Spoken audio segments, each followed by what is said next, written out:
I appreciate the gentleman pointing out the fact that what we're doing, in fact, is removing a missile shield that's just before deployment that would go into the Czech Republic, that would go into Poland. It would be, of course, subsurface. It would be something that would help defend much of that region of the country, including 80 American military bases.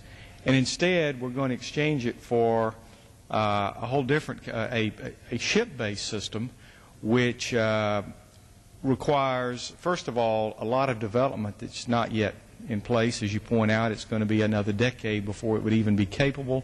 It would require ships being exactly in the right place at the right time.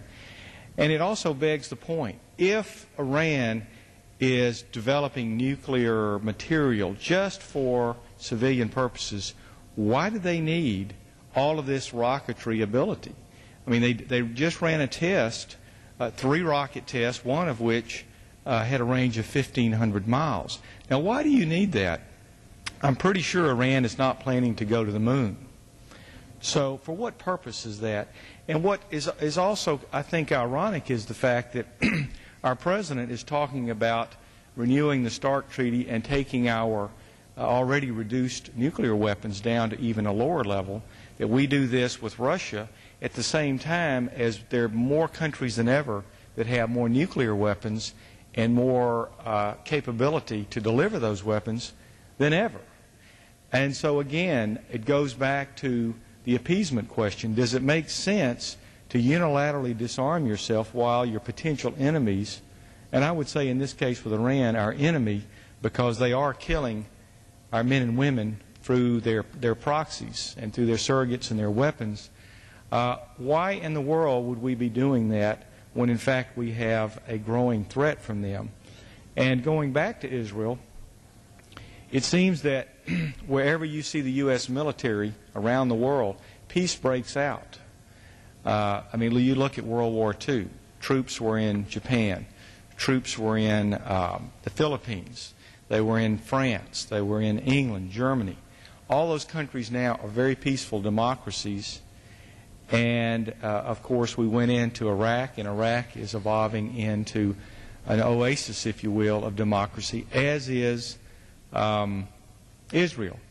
So it seems to me that we need to stay on the same post-World War II course of certainly using Theodore Roosevelt's old philosophy, and that is speak softly but carry a big stick, rather than using a lot of rhetoric about all the things that we want to do and all of the sanctions we want to take, and yet disarm ourselves and our friends at the same time.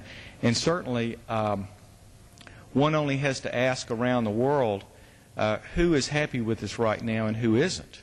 Well, it turns out our friends are unhappy with us and our enemies are happy with us. All the way from Venezuela to Iran to Russia, they're all happy with everything we've been doing lately and the decisions our President's been making. We found out while we were in Israel that the President has a 4%, yes, that's 4% favorability rating. They're very unhappy with his position on Iran right now and also on the Palestinian question. So I think that it's certainly nice to be liked overseas, but when you're liked by your enemies and and also the of course Poland and the Czech Republic are unhappy with us right now because we left them in the dust after agreeing to put a missile shield there and then pulling out after they've gone out on a limb for us. I think we're going, Mr. Speaker, in the wrong direction in the way we deal with our friends and our enemies in and around this question of Iran and the nuclear weapons that they have. And with that, I'll yield back to my friends. Well, I agree, and that's why it's so important that we impress on this body the importance that we take up the legislation that we mentioned earlier dealing with sanctions, but also we raise this issue in this body. You know, we've been so focused on the issue of health care the last couple of months, and while this is an important issue that the President has made throughout the past year, the reality is we need to look no further than September 11th to know that if this country is not safe, if our allies are not safe, and that if terrorism is allowed to breed around the world, that really nothing else matters, and that nothing can be more detrimental to our economy and our way of life than for terrorism to breed, to be successful, and ultimately to be able to attack democracy, as we saw with our markets here after September 11th, the great job loss, the great tumble that it took as a result of the attacks of September 11th. We need to remain vigilant in not only keeping our country safe, but also supporting the allies around the world. And I think it's why my friends here tonight have spent some time talking about this important issue, which has been raised last week by the discovery of this facility that the state of Iran has attempted to keep from the international community. And one has to ask the question, why? If their intentions are what they say they are, if their intentions are pure and simple, if their intentions are non-nuclear or non-weapons grade, if their intentions are simply to provide energy to their people, certainly that is not something that requires the dark of night or secret. That is something that you would think one would be happy for full disclosure. And our own estimates suggest that the centrifuges in that facility are not designed to produce energy-grade uranium, but rather weapons-grade uranium. And so I think it adds to the doubt of many of our minds and the concern for our President to move rather quickly for, if not this facility, perhaps some others that we don't know about are still out there. So I thank the gentlemen for being here tonight and sharing their perspectives of our trip to Israel, and also impressing on the public the importance of us taking up the issue of Iran and dealing very swiftly with sanctions, and if not sanctions, supporting Israel's efforts to stop a nuclear Iran. Yeah, I would just say I would like to thank Congressman Schock for having this special order hour this evening so that we could talk about this important issue.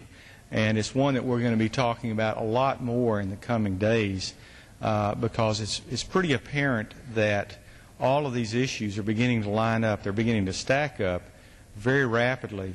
And, of course, the issue that we know our friends in Israel are facing is that if we are unable to bring the Iranians to the negotiating table or to have sanctions that work, then there's still the last option left on the table, which they reserve the right as a sovereign nation to do, and that is to potentially take out the nuclear facilities in Iran.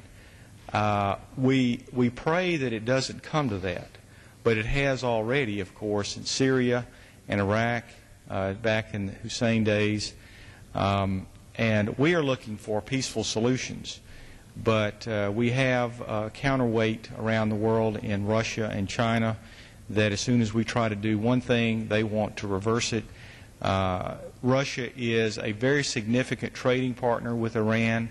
They're providing Iran with a state-of-the-art SAM missile system, which is going to close the window for the capability of Israel to potentially attack Iran's nuclear facilities if that need to be done, which is all the more important why decisions are having to be made at an even faster pace. So once again, I thank you, Mr. Schock, for bringing us together for this hour. Thank you, Dr. Fleming, for being here. Well, I also want to thank my good friend from Illinois and my good friend from Louisiana for being here tonight and on this important topic. I mean, the Constitution, when we were sworn in, which seems like a lifetime ago, back in January, we placed our hand on the Bible, raised our hand, we swore to uphold and defend that Constitution. And within that, one of the first responsibilities is for common defense. Yeah, that's the first, I think, and I think the most responsibility that we have as members of Congress is our safety and security. And certainly this issue is one that is all about safety and security. Frankly, history shows, and we know, that a strong defense is a strong deterrent. We want peace. We pray for peace. I long for a day when the whole world is at peace. But we know that we need a strong defense in order to serve as a deterrent to achieve peace. And I'm hopeful that we will see the day that, and I believe it was the President of Israel, Sharon Peres, who said, longs for a day when, rising out of the desert, we see buildings and not missiles. And then we know that the economic impact and that we have peace that we can all secure. So, Mr. Schock, thank you for coordinating this evening. Thank you, Mr. Thompson. With that, Mr. Speaker, I would yield back. Thank you.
The chair recognizes the gentleman from Illinois for a motion. Mr. Speaker, I would move for adjournment. The question is on the motion to adjourn. Those in favor say aye. Those opposed, no. The ayes have it. The motion is agreed to.